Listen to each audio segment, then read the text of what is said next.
Hi friends, welcome to ஆரா traditional. இன்றைக்கி நம்ம என்ன பார்க்க போகிறோன்னா, ப்ளவுஸோடைய பேக் பார்ட் எப்படி தைக்கிறதா பார்க்க போகிறோம். நான் தலைகீழாக பிடிச்சி வச்சுருக்கேன்.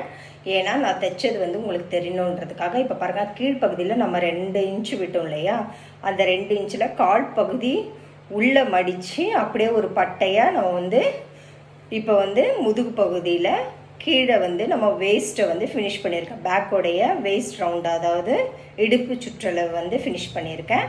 அதே போல் 2 டாட் பிடிச்சிருக்கேன் பார்த்தீங்களா. இந்த 2 டாட்டை ஒரு 1/2 இன்ச்சில் வரக்கூடியது. இந்த பக்கம் கால், இந்த பக்கம் கால். ஷோல்டர் 2ஆக மடிச்சிட்டிங்கன்னா, இப்போ பாருங்கள், 2ஆக மடித்து இப்படி அளந்து எடுத்திங்கன்னா இங்கே ஒரு டாட் பிடிக்கிறதுக்கான ஒரு அளவு வரும். இதை மார்க் பண்ணிக்கணும். இங்கே மார்க் பண்ணிவிட்டு இந்த பக்கமும் ஒரு மார்க் வச்சு ஒரு 1/2 இன்ச்சில் அழகாக ஒரு டாட்டு. இந்த டாட் ஒரு 4 இன்ச்சஸில் நம்ம பிடிக்கணும். இதை அதே மாதிரி நான் 2 டாட் பிடிச்சி வச்சுருக்கேன் 2 ஷோல்டர் பக்கத்தில். அவ்வளோதாங்க, பேக் பார்ட் நம்மளுக்கு ஃபினிஷ் ஆகிடுச்சு. இப்போ நம்ம நெக்கு எப்போ தைப்போம்னா லாஸ்ட்டில் தான் நம்ம தைப்போம். முதல்ல ஷோல்டரை ஜாயின் பண்ணிவிட்டு ப்ளவுஸ் எல்லாம் ஃபினிஷ் பண்ணிவிட்டு அதுக்கப்புறம் தான் நம்ம நெக்கை ஃபினிஷ் பண்ணுவோம். இப்போ நம்ம டாட்டும் இதை மடித்து எப்படி தைக்கிறதுன்றதையும் நம்ம பார்க்கலாம். இப்போ பாருங்கள் ஃப்ரெண்ட்ஸ், நான் இடுப்பு சுற்றளவு எப்படி தைக்கிறேன்னு ஒரு 1/4 இன்ச்சு மடித்து விட்டு அப்படியே பட்டையாக நம்ம 2 இன்ச்சஸ் எடுத்தோம் இல்லையா, அழகாக அது மேல் பக்கம் வர மாதிரி அழகாக மடித்து தைச்சிருக்கேன். அதாவது நம்மளுடைய ராங் சைடில் தான் நம்ம தைக்கணும். எப்பயுமே நல்ல பக்கத்தில் தைக்கக்கூடாது, உள்பக்கம் வர மாதிரி தான் நம்ம மடித்து அழகாக தைக்கணும். இப்போ பாருங்கள், நான் முடிச்சிட்டேன்.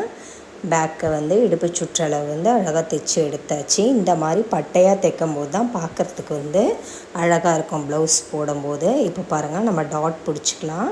இப்போ ஷோல்டர்லேருந்து நடுப்பகுதி அப்படியே கீழே எடுத்தோன்னா ஒரு பாயிண்ட் வரும். அதை ஒரு 4 இன்ச் அளவுக்கு நான் மார்க் பண்ணியிருக்கேன்.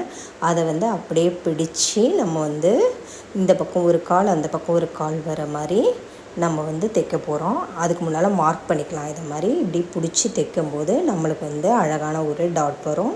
இந்த டாட் ஷோல்டருடைய அந்த 2 பக்கத்துலையுமே கீழ் பாகத்தில் இடுப்பு சுற்றளவில் நம்மளுக்கு வரும். அப்போ தான் நம்மளுக்கு ப்ளவுஸ் போடும்போது ரொம்ப அழகான ஒரு ஃபினிஷிங் கிடைக்கும். நம்மளுக்கு கரெக்டாக இருக்கும். நம்மளுடைய பேக் பார்ட்டும் சரி, ஃப்ரண்ட் பார்ட்டும் சரி, ரொம்ப அழகாக கச்சிதமாக நம்மளுக்கு அமையும். அதுக்காக தான் இந்த டாட்ஸ் எல்லாம் நம்ம பிடிக்கிறது. இப்போ பாருங்கள், இந்த மாதிரி டாட் அப்படியே பிடிச்சிக்கோங்க. ஒரு 4 இன்ச்சஸ் மார்க் பண்ணிக்கிட்டு அழகாக ஒரு முடிச்சு போட்டுட்டு மிஷின்லேயே ஒரு நாட் போட்டுட்டு அழகாக அப்படியே தைச்சி எடுத்துருங்க.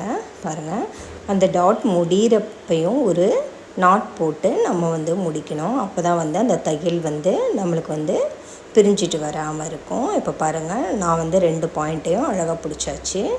இப்போ அதை எப்படி கரெக்டாக இருக்குதுன்னு நம்ம பார்க்கலாம். ப்ளவுஸை நீங்கள் 2ஆக மடித்து போட்டிங்கன்னா டாட் 2 டாட்டும் ஒரே அளவில் கரெக்டாக வந்திருக்கணும்.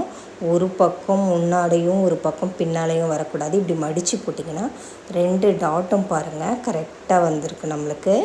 அப்போ தான் நம்ம கரெக்டாக டாட் பிடிச்சிருக்கோன்னு அர்த்தம். அவ்வளோதான் ஃப்ரெண்ட்ஸ், நம்ம பேக் பார்ட் முடிச்சோம்.